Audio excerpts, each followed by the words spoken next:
Mama landlady, please give me my bucket. Mama Florence, where are my buckets? Mama, I gave you mine yesterday evening. Paul, you didn't give me your bucket yesterday, so you can't fetch water from the tap. Mama no vex, I slept off yesterday. I no gree, leave this place. Bisi woke up to loud noises outside. She was so angry because she had a bad migraine. How could people be awake at this time? She stared at the clock. It was just 4:47 a.m. She had just moved into a one-room apartment, commonly called Face Me I Face You, on a famous street near her workplace. The crowded two-story building had over 70 rooms. She would have preferred a better apartment, but this was all she could afford. A new friend, Simi, from the catering office where she worked, had recommended the house because it was so cheap. Bisi moved into the small room yesterday afternoon after paying the house fees to the landlady. Suddenly, she remembered something from the contract she signed with the landlady. The landlady had given her a peculiar instruction. All my tenants submit their bucket to me every night before they sleep. By the time they wake up in the morning, I would have filled all their buckets and bowls with water. I do not like to stress my tenants. I have bricklayers, carpenters, teachers, cleaners, and many more living in my building. Everyone wants to live for their offices and workplaces, and with over 30 bedrooms and toilets in the house, I make sure there is no fighting over them. Once they get their buckets, they head straight to their assigned bedrooms or toilets. That way, I maintain peace in the house. Bisi was surprised when she heard this from her landlady. She had never encountered such a system before. Well, maybe it was because she had never lived in a house like this. Her mother, who had single-handedly raised her, was an influential woman and had even offered Bisi a job in her clothing company. But Bisi wanted to be independent. She yearned to start her life afresh, work hard, and earn her own money on her terms.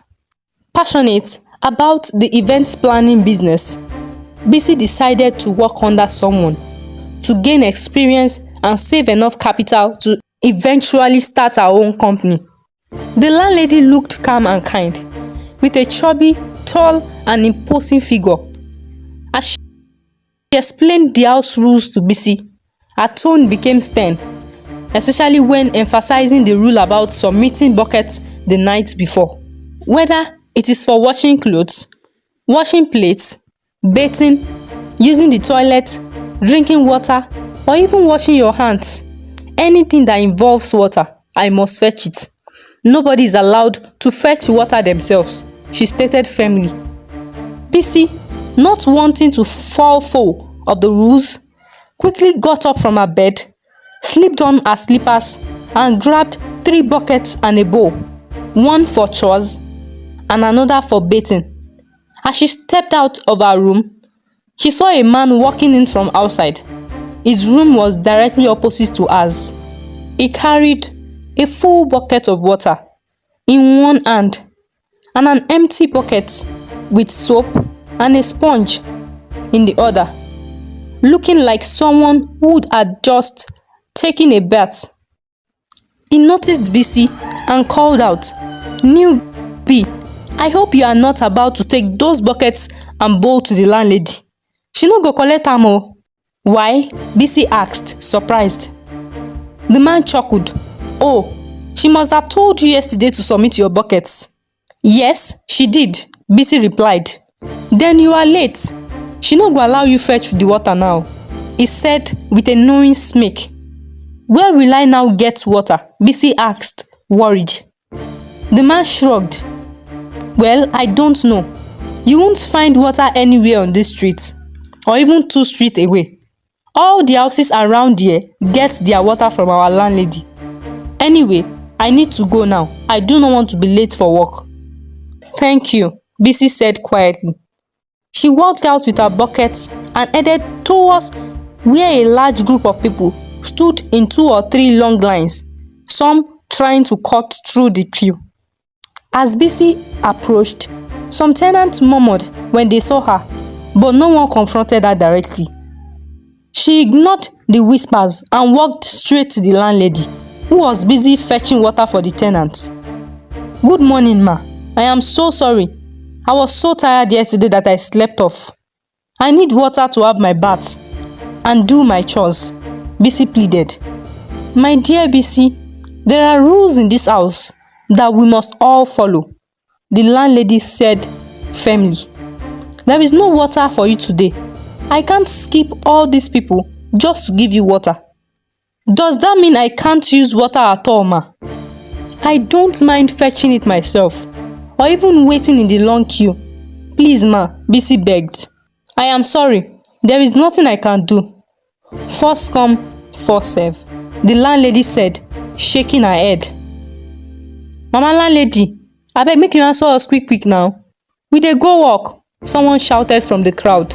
The landlady ignored Bisi and returned her attention to the tenant in line. Disappointed, Bisi turned and went back to her room. She stormed into a chair, her emotions shifting from disappointment to anger. What does this woman mean? She thought. Who does she think she is? How will I go to the shop without having my bath? She sat, staring at the ceiling for a while, her frustration growing. Suddenly, a knock on the door interrupted her thoughts. "Who is there?" she called out, standing up. She walked to the door and opened it to find a petite lady in her 20s, smiling warmly. "Hi, I am Toluwani," the lady said, still smiling. "Oh, hi, I am Bisi," she replied, surprised. "I saw you talking to the landlady, so I decided to help," Toluwani said. "I have already sorted out everything I need with water. I brought you the last bucket of water I have. At least you can have your bath and go to work." Bisi's face lit up with gratitude. "Thank you so much. You don't know how much this means to me. I was so confused because I have a very strict boss. You don't know how much you have helped me," Bisi said, expressing her gratitude. "You are welcome," Toluwani replied with a smile as she handed over the buckets. After Bisi poured the water into her own bucket, Toluwani added, "My room is next to yours. If you ever need anything, my door is always open." "Thank you so much," Bisi said sincerely before heading back to her room. That evening, Bisi gave her bowls and buckets to Mama Florence, the landlady. She registered her items and collected a slip of paper that will allow her to get the water the following morning. For months, Bisi stayed in Mama Florence's well-known building, but over time, she began to notice something unusual. Every bit of money she planned to save seemed to disappear, spent on one expense or another. It was as if no matter how hard she tried, she couldn't hold on to her earnings. It was always something. Either Bisi fell sick or she damaged equipment at her boss's workplace, forcing her to always spend money she had intended to save. The most recent incident was the worst. She had accidentally dropped a huge, expensive cake meant for a regular client's birthday. Her boss was furious. "You this girl, you will not kill me," her boss shouted. "You will make me run into debt. Do you know how much hard work I put into that cake? I worked on it for days and you just ruined it. I will soon sack you from here. If you don't pay for that cake, we will have serious issues." Bisi stood there, trembling, unable to believe her misfortune. Bisi had no choice but to use her savings to pay for the damaged cake.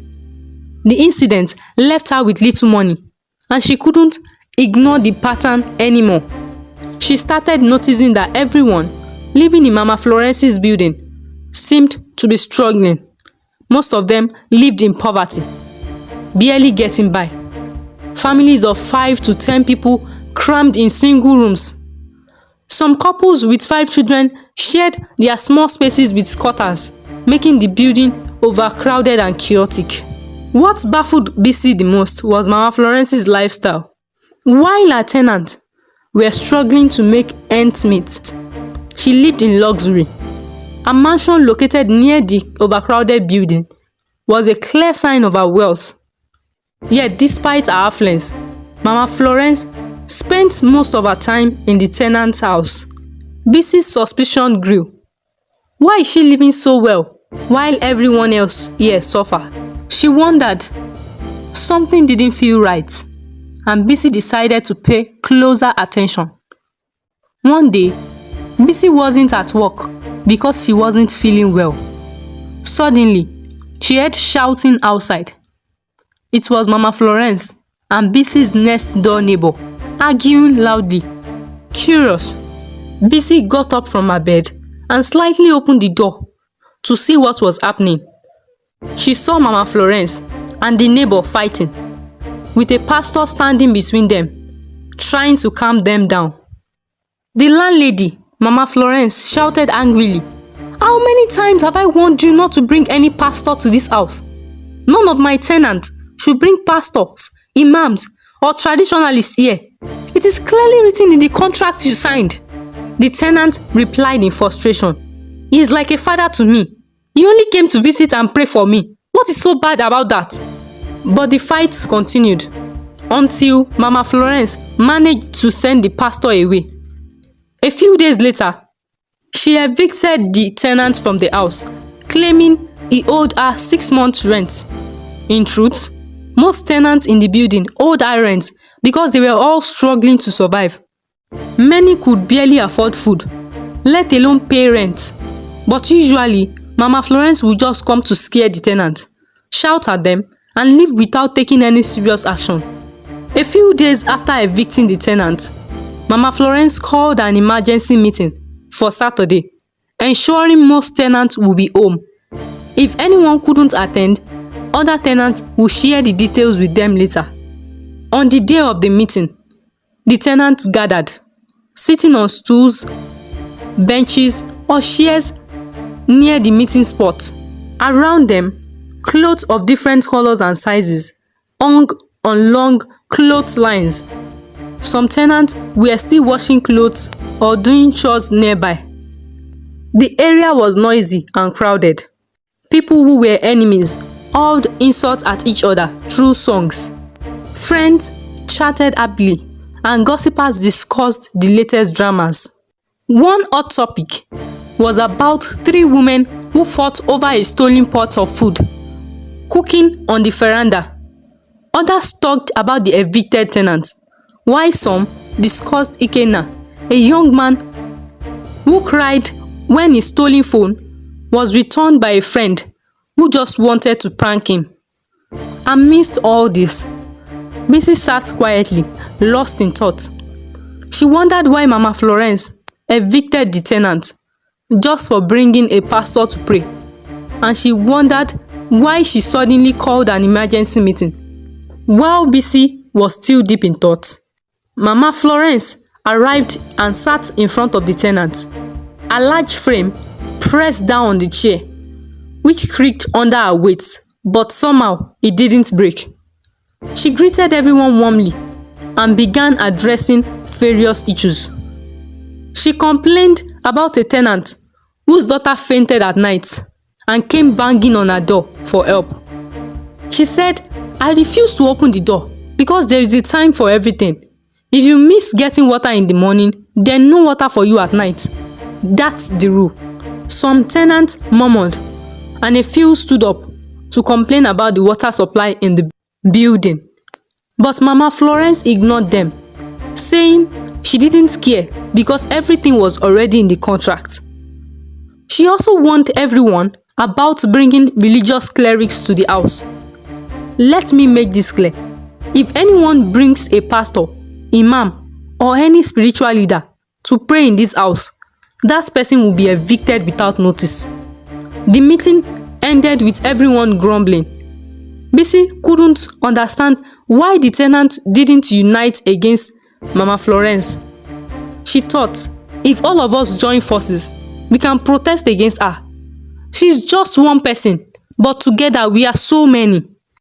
On Monday, Bisi met Toluwani, a former tenant who had helped her with water when she was stranded. Toluwani had quietly moved out of the building at night when Mama Florence wasn't around. She wasn't owing any rent, but Bisi never got the chance to ask why she left so suddenly. That day, Bisi was delivering a package for her boss to a nearby town. After completing the delivery, she was about to board the bus when she spotted Toluwani working at a boutique along the expressway. Toluwani looked busy attending to customers but still noticed Bisi. Smiling, Toluwani signaled to someone else in the boutique to take over. Then approached Bisi. "Bisi, I am so happy to see you," Toluwani exclaimed. "Same here, my sister. You are looking so good," Bisi replied with admiration. "It is God, my friend," Toluwani said humbly. Bisi added, "But you left us without telling anyone. Why did you pack out like that?" "Ah, Bisi, it's not like that. Are you still living there?" "Yes." "Ah." Toluwani wanted to say something, but held back her words. "What do you want to talk about?" Bisi asked, encouraging Toluwani to speak. "You can tell me anything." "Bisi, anyone living in that house cannot succeed," Toluwani said. Bisi, although not really shocked because she had suspected it, asked why. "I went to a church a few months ago to pray for a breakthrough because everything I tried wasn't working. After fasting and praying, my pastor told me to leave the house immediately, but not to let her suspect anything. So within a week, I moved out and went to live at my elder brother's house here in the city. It's just 3 months since I left, and I already own my own boutique store." "Oh, I thought you were a sales girl," Bisi said, feeling sorry. "Who wears expensive clothes as a sales girl?" Toluwani joked. They both laughed heartily. "What do you think I should do?" Bisi asked. "Pack your things and leave. Don't you see Baba Ajirebi, who has lived in that house for over 30 years? He got married in that house, had all his 8 kids in that house, and now he has a grandchild living with him. But he only has 1 room in the whole building. Mama Florence is a dangerous woman. Don't you think we should find out what she is doing to all the tenants?" Bisi asked. "This is true, but it's very dangerous." "I know, but if we leave that house, many people will still be trapped. We need to see my pastor," Toluwani said. They went to meet the pastor, who prayed for them and warned them to be very careful because Mama Florence was very dangerous. 2 weeks later, after careful planning, they decided to investigate Mama Florence's dark secrets. Bisi had been staying at the house to avoid suspicion. They secretly used soap to make an exact copy of the mansion's key and created a spare key. Toluwani stayed at a friend's house, which was 3 houses away. At night, around 2:30 a.m., they crept quietly into Mama Florence's mansion, bypassing the security guard. Mama Florence had a family, but they all lived overseas, so she stayed alone with her security man. They walked through the house quietly, and when they reached a certain room, they saw something strange, something shocking. Mama Florence had fully transformed into a huge snake, with only her face showing, and even her face had snake skin. All the tenants' buckets were in the large room. She had been urinating in each one of them through her cloaca, leaving a white liquid in every bucket. They were shaking with fear. Bisi took out her phone to record, but something strange happened. Nothing showed on the camera. She showed it to Toluwani, who was shaking. Toluwani whispered to Bisi that they should leave since they couldn't gather any evidence against her. As they were about to leave, Toluwani's left leg hit a stool in the corridor, making a loud noise. Her leg started bleeding and she screamed, but quickly stopped herself from screaming. It was too late. Mama Florence's voice echoed through the mansion. "Who is there?" The voice sounded different, majestic and powerful. They tried to run, but Mama Florence appeared behind them and coiled a snake-like body around Toluwani. Toluwani screamed, telling Bisi to run while she fought to free herself. "Bisi, go! Bisi, go!" Bisi didn't want to leave, but finally ran after Toluwani's repeated pleas. Mama Florence laughed cruelly. "I always knew you knew something about me. I thought you had left my house, but you couldn't control your curiosity, right?" she said. Toluwani froze. She was about to faint, but stayed strong and began to pray silently. Mama Florence whipped Toluwani's body, hurting her badly. "You think Bisi will escape? She won't be able to tell anyone anything. Her mouth will be shut forever." Mama Florence laughed wickedly again. Meanwhile, Toluwani's pastor had been praying all night. He felt something was wrong. Bisi stepped outside and tried to call the pastor, but when the call was answered, she couldn't say a word. Something was stuck in her throat. She tried and tried, but couldn't speak. The pastor understood, hung up the call and continued praying hard. Toluwani was dragged into the room where Mama Florence performed a ritual. The landlady tortured her in anger. Suddenly, Toluwani found strength she didn't know she had and started throwing the urine-filled buckets on the floor, one by one. Mama Florence tried to stop her, but something was holding her down. Suddenly, Mama Florence felt powerless. She screamed in pain. Meanwhile, Bisi went to the main tap that Mama Florence had tightly closed, grabbed a wrench and broke the tap. They had planned to use this earlier. Mama Florence broke one of Toluwani's fingers, causing her severe pain, but Toluwani kept fighting. At the same time, the pastor, Bisi, and Toluwani kept fighting against Mama Florence until dawn. By 4:30 a.m., the tenants came out to get water from their buckets, but instead of finding Mama Florence's water, they saw Bisi, who couldn't speak, standing by the broken tap with water rushing out. They were about to question her when she signaled for them to follow her to Mama Florence's mansion, where they saw everything that happened. Toluwani, weak from blood loss, continued fighting. The tenants saw all the buckets and containers and were shocked. They dragged the ashamed Mama Florence, who couldn't transform back into her human form. They beat her and packed their belongings, leaving the building. Though they had nowhere to stay, but they didn't care. They burned down Mama Florence's 2 buildings along with the buckets and containers. Bisi and Toluwani were happy that the tenants stood up for each other. Mama Florence confessed to using the tenants' glory to gain wealth, explaining that they had always used their water mixed with snake urine. She never allowed them to fetch their own water because some of them would rinse their buckets before filling them. She begged for forgiveness, saying she had done it out of greed. She transformed back into her human form, but it was too late. She was powerless. She was arrested and taken to court. Toluwani was rushed to the hospital. The government gave the tenants new homes until they could get their own apartments. A few days later, Bisi regained her voice and later reconciled with her mother, who helped her start a big event planning and catering business. Bisi and Toluwani became best friends, always supporting each other.